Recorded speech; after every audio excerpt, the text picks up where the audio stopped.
Karena udah 2 minggu, jadi kita mutusin untuk bersihin kandang hamster. Dari yang pertama ini kita bakal bersihin kandangnya hamster winter white yang putih ini. Jadi hamster aku yang winter white itu tinggal satu doang yang putih ini. Jadi aku masukin di kandang kecil kayak gini nih. Karena yang satunya itu udah aku kasihin ke kakak aku. Nah, sebelum dibersihin kita keluarin dulu hamsternya dari kandangnya. Ini karena aku rada geli dan takut, jadi aku masukinnya nggak pakai tangan biar dia masuk sendiri gitu. Setelah dikeluarin baru kita buka kandangnya dan dikeluarin serbuk kayunya. Kebetulan ini juga serbuk kayunya itu ketumpahan minuman. Kayaknya minumannya itu udah nggak rapat lagi, jadi suka bocor-bocor gitu, bikin serbuk kayunya itu jadi basah terus. Next time aku mau beli yang baru biar nggak bikin serbuk kayunya tuh harus ganti sebelum jadwalnya. Nah, selain aku ganti serbuk kayunya, aku juga ganti pasir mandinya atau pasir buat pup dan pinya hamster. Nah, ini aku refill lagi. Oh iya, sebelumnya tadi aku sempetin buat cuci alasnya dulu biar nggak meninggalkan bau-bau yang nggak sedap. Setelah aku bilas baru aku keringin pakai tisu kering. Terus baru aku masukin serbuk kayunya. Aku juga refillin pasir mandinya. Terus aku tutup dan nggak lupa juga aku refillin minumannya. Tapi aku refillnya tuh nggak terlalu banyak karena kalau kepenuhan itu dia suka tumpah. Tapi kalau diisi setengah atau kurang dari penuh itu dia tuh nggak tumpah. Aneh nggak sih? Nah, di sini aku juga tambahin makanannya. By the way, aku biasanya tuh kasih makanannya itu bukan cuma biji-bijian, tapi sayur-sayuran kayak jagung, selada, toge. Terus kadang aku kasih tahu biar dia tuh kayak nggak bosen sama makanan biji-bijiannya. Tapi kalau biji-bijiannya ini aku wajib banget kasih tiap habis. Itu aku pasti refill langsung karena memang makanan pokok dari hamster itu ya biji-bijian itu. Nah, buat kalian yang salfok sama kucing aku, ini kucing aku tuh emang udah klop banget ya, kayak udah nggak sensi sama hamster. Jadi tuh dia cuma lihat-lihat doang, nggak bakal nerekam atau makan karena dia tuh udah dari kecil berdampingan sama hamster. Jadi dia cuma lihat-lihat gitu karena dia suka gerak-gerak. Tapi kalau dikeluarin, kadang itu kalau hamster aku kabur dari kandang, dia juga cuma ngikutin aja, cuman nggak sampai buat bunuh atau gigit atau nyakar-nyakar itu enggak. Jadi diikutin kayak mainan gitu. Karena udah memang biasa dari kecil itu dia berdampingan sama hamsternya. Nah, antrian kedua ini kita bersihin yang bagian sirian. Nah, sirian ini tuh bikin surprise banget guys. Kalian harus tahu ini. Aku sebenarnya nggak tahu waktu sebelum buka kandangnya ini tuh aku nggak tahu sama sekali. Jadi aku niatnya tuh memang mau bersihin dan tiba-tiba setelah aku buka ternyata ada anaknya dong. Ada anak dari sirian ini. Aku sebenarnya nggak ada niatan buat memperbanyak hamster, tapi karena kebetulan hamster aku cewek cowok, mungkin aku salah pilih, harusnya cewek-cewek atau cowok-cowok aja biar dia itu nggak berkembang biak. Karena kalau berkembang biak itu bakal jadi banyak banget. Jadi anaknya tuh ada 7-7-nya tuh sehat saat pagi hari ini ya. Di waktu ini itu udah sehat semua dan bergerak semua. Tapi setelah 2 minggu gitu, 2 minggu atau 3 mingguan, ada anaknya tuh yang mati 1.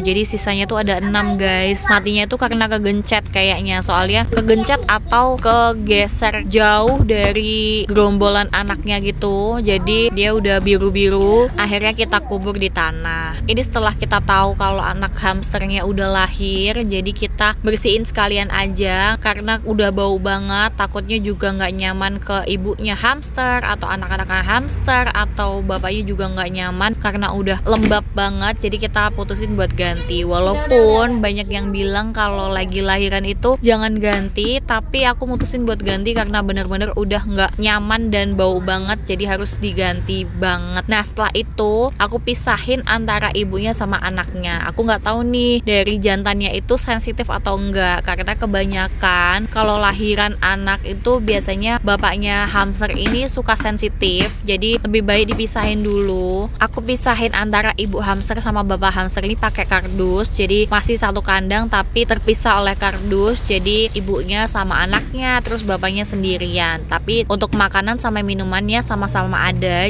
cuma ada di sisi kanan sama di sisi kiri. Ternyata waktu aku udah pisahin kayak gini, ternyata bapaknya tuh bisa gali atau gigit-gigit kardusnya gitu. Nggak tahu antara bapaknya atau ibunya. Nah, bapaknya tuh juga sering masuk ke kandang anaknya, tapi dia tuh nggak terlalu sensitif gitu guys. Jadi beda sama yang diperkirakan sama orang-orang yang kalau bapaknya itu bakal sensitif, tapi rata-rata kayak gitu. Cuman di hamster aku ini enggak. Jadi aku mutusin buat nggak ganti kardusnya biar ada bolongan gitu, karena setiap ibunya istirahat itu atau tidur gitu, dia lebih pilih di sisi sebelah bapaknya, karena mungkin dia kalau di sisi kiri itu selalu nyusu atau capek gimana aku nggak tahu, pokoknya dia tuh selalu bolak-balik gitu. Jadi aku mutusin buat nggak ganti kardusnya biar ada bolongan bisa bolak-balik, biar ibunya juga nggak stres. Terus alhamdulillahnya juga jantan atau bapaknya dari hamster ini dia nggak sensitif. Nah di sini aku selain ganti serbuk kayunya, aku juga tambahin